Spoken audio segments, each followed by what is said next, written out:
Selamat pagi dan salam keluarga Malaysia. Berita Pagi Sarawak edisi Isnin 3 Oktober bersama saya, Bumawin. Mini Karnival Usahawan Desa KUD di Limbang mencapai jualan lebih RM400,000. Nilai jualan itu melebihi sasaran yang ditetapkan Kementerian Pembangunan Luar Bandar KPLB iaitu sebanyak RM200,000 sepanjang 3 hari pelaksanaannya yang bermula Jumaat lepas. Menterinya Datuk Seri Madzhir Khalid berkata program ini berobjektif bagi menyediakan platform dalam membantu perkembangan perniagaan usahawan luar bandar serta memperkenalkan insentif yang disediakan oleh sektor awam dan swasta untuk golongan usahawan. Mini KUD ini juga menjadi platform bagi para usahawan tempatan dari seluruh negeri ini mempromosikan produk masing-masing khususnya hasil bimbingan daripada agensi-agensi di bawah KPLB. Beliau berucap dalam majlis perasmian penutupan Mini Karnival Usahawan Desa KUD at Limbang di Kompleks Sukan Limbang. Tambahnya lagi jumlah pengunjung yang direkodkan melebihi 30,000 pengunjung melepasi sasaran awal KPLB iaitu sebanyak 15,000 pengunjung sepanjang 3 hari pelaksanaannya. Dalam perkembangan sama, golongan suri rumah bergelar usahawan antara individu yang merebut peluang dan ruang yang disediakan dalam program tersebut. Seorang usahawan di bawah bimbingan Jabatan Wanita dan Kebajikan Sarawak JWKS. Ini merupakan kali pertama beliau menyertai program sebegini. Bagi saya yang baru menyertai program yang seperti ini yang besar diwawarkan di Limbang pada tahun ini sangat berbaloi bagi saya. Bagi saya usahawan tempatan, inilah peluang saya untuk pergi keluar. Saya harapkan melalui program ini akan dapat membantu saya menambahkan lagi income saya dan usahawan-usahawan yang lain. Manakala bagi salah seorang ibu menyertai program sebegini bagi beliau ianya adalah bagi membantu keluarganya untuk menambah pendapatan sampingan. Okey, alhamdulillah dengan program KUD ini kami ibu-ibu daripada usahawan dapat menambah pendapatan kami. Di samping itu boleh membantu juga memperkenalkan kami punya Limbang ni sendiri untuk memperkenalkan produk-produk yang ada di Limbang. Sejak saya menyertai KUD ini dari hari pertama sampai hari ini, syukur alhamdulillah lah pendapatan saya bolehlah untuk menyara keluarga. Diharap KUD ini diteruskan untuk di masa akan datanglah untuk usahawan-usahawan kecil seperti kami. Usahawan tempatan perusahaan kecil dan sederhana akan terus dibantu. Timbalan Premier Datuk Amara Awan Tengah Ali Hassan berkata usaha tersebut akan dilakukan secara berterusan melalui pelbagai inisiatif dan program pemerkasaan usahawan.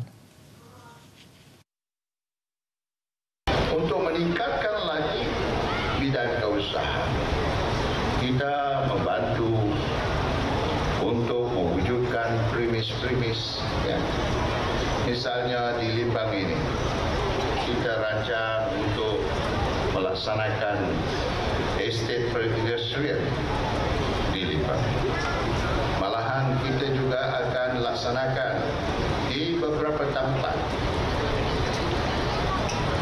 anjung usahawan yang akan menempatkan usahawan-usahawan supaya mereka dapat terlibat dari segi proses dan untuk memperluaskan lagi pemasaran produk-produk mereka. Beliau berucap demikian pada perasmian penutupan Mini Karnival Usahawan Desa KUD di Kompleks Sukan Limbang. Sementara itu, Timbalan Menteri Kementerian Pembangunan Luar Bandar KPLB, Datuk Hasbi Habibullah memberi reaksi positif hasil kejayaan luar biasa Mini KUD yang berlangsung selama 3 hari yang bermula Jumaat lepas. Katanya Mini KUD ini antara platform untuk menghimpunkan usahawan tempatan di negeri ini, khususnya usahawan bimbingan agensi di bawah KPLB dari Limbang dan Lawas untuk mempromosi produk masing-masing. Beliau turut menzahirkan ucapan terima kasih kepada para media yang turut mempromosi karnival itu. Sementara itu, para pengunjung yang berkunjung ke Mini KUD menyambut baik karnival berkenaan. Program ini adalah baiklah untuk penduduk Limbang kalau boleh. Carnival ini boleh dianjurkan pada setiap tahun kalau boleh. Setahun 2 kali kah. Dan juga kita berterima kasih kepada pemimpin-pemimpin yang berada di Limbang lah untuk meningkatkan lagi usahawan-usahawan desa yang berada di seluruh negeri Sarawak. Program ini bagi saya sangat bagus untuk kita rakyat Malaysia lah. Limbang lah. Untuk sesuai lah untuk nampak jual-jualan sini pun bagus lah. Perasaannya luar biasa sebab ini yang pertama dibuat di Limbang. Jadi memang support event ni dari hari pertama. Permohonan dokumen sementara individu tanpa kewarganegaraan di Sarawak akan dibuka 1 November depan. Menurut Menteri Pembangunan Wanita, Kanak-kanak dan Kesejahteraan Komuniti Datuk Seri Fatimah Abdullah, borang permohonan ini boleh didapati di pejabat daerah berdekatan. Jelasnya antara syarat untuk memohon dokumen sementara adalah kanak-kanak atau remaja di bawah usia 21 tahun itu hendaklah telah membuat permohonan kewarganegaraan. Katanya dokumen sementara itu merupakan satu strategi Kerajaan Sarawak untuk membolehkan individu berusia bawah 21 tahun untuk mendapat akses pendidikan dan perkhidmatan kesihatan. So bila ianya dikeluarkan, ianya sah diguna pakai untuk 3 tahun. Sekiranya dalam 3 tahun ia pun belum juga dapat kelulusan kewarganegaraan dan tempoh dah habis, jadi boleh memohon sekali lagi. Ya, tapi kita amat berharap ya bahawa pihak Kementerian Dalam Negeri dapat memberi kelulusan lah. Kita berharap ianya dapat diluluskan dalam tempoh paling lama 3 tahun lah. Tambahnya lagi, jika tempoh kelulusan permohonan kewarganegaraan mengambil masa yang lama sehingga 7 ke 8 tahun, pelbagai kesukaran dan kesulitan akan dialami oleh individu yang memohon berkenaan. Datuk Seri Fatimah ditemui selepas merasmikan program ulang tahun ke-10 Persatuan Destiny untuk Kanak-kanak Sibu. Menjelaskan lanjut, beliau menegaskan proses kelulusan dokumen sementara itu akan mengambil masa selama 37 hari bekerja. Namun, kelulusan mendapat dokumen sementara bukan satu jaminan mereka akan mendapat kewarganegaraan. Dedahnya, antara punca wujudnya kes kanak-kanak tanpa kewarganegaraan adalah kerana masalah perkahwinan tidak teratur, yang mana salah seorang ibu bapa merupakan warga asing. Sekiranya ibu kanak-kanak ini warga asing dan tidak mempunyai dokumen perkahwinan sah dengan suaminya yang merupakan warga negara, anak-anaknya akan berstatus bukan warga negara. Jenis kes kedua pula berpunca daripada ibu bapa kanak-kanak ini yang merupakan anak-anak pribumi Sarawak sendiri tetapi tidak mempunyai sebarang dokumen pendaftaran diri. Kes jenis kedua ini menurut Datuk Seri Fatimah adalah lebih mudah diuruskan kerana mereka hanya perlu mendapatkan pengesahan dan akuan sumpah daripada ketua-ketua masyarakat untuk mendaftarkan sijil pendaftaran mereka.